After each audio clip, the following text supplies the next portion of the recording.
Hi, today I want to talk about an article from Slate.com. These altered images show photojournalism at its worst by Jordan G. Teacher. As I scroll through Slate.com, I notice that there are very few advertisements that market on this webpage, which is a good sign. I am immediately suspicious of a few things. First of all, we are on Slate.com. I know that by researching Slate.com that it is owned by Graham's Holding Company. And when we look at who owns Graham Holding Company, we see that Warren Buffett owns about 28% of that, and I also know that Warren Buffett is a liberal. So Slate magazine probably has a liberal agenda. I also know that this is a photo blog. And photo blogs, or any blog, can be made by anyone who is interested in anything. And there's oftentimes no way to get the credentials of the blogger or their level of expertise on the subject. Oftentimes people create blogs as a place to express their views and opinions that can't be published by a valid news source. This is published by a valid news source. And the author can be researched.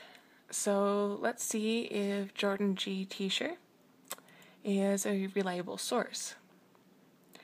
When in doubt, you always should Google. So let's see. His Slate link gave us more articles like the one we just saw. And although many of his articles look very interesting, they don't tell me if he's a credible source.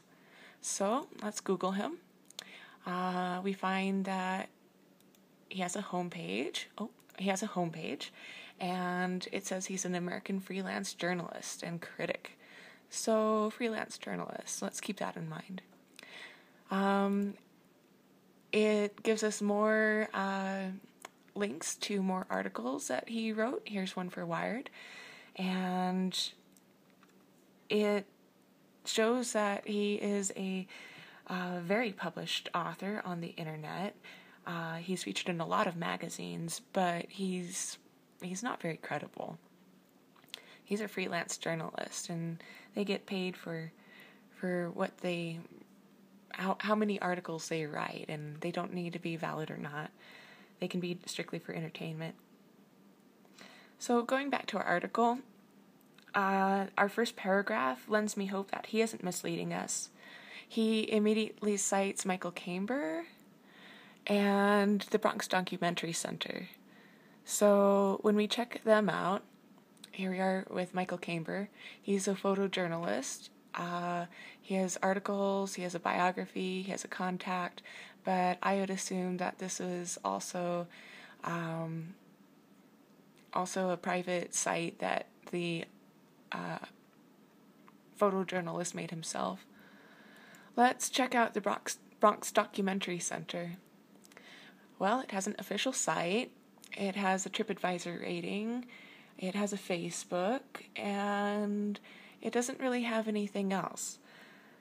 It is an ORG site, an organization, so that's a good thing. Organizations can be very good or very bad.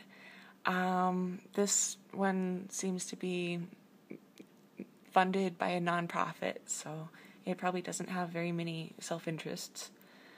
Although this is a very fascinating article about photojournalism and altered images that have gone on throughout history, this might be a good starting point to research what he researched and get your own ideas, but I don't think it's a very valuable resource. I'd probably give this a recommendation of 3 out of 10.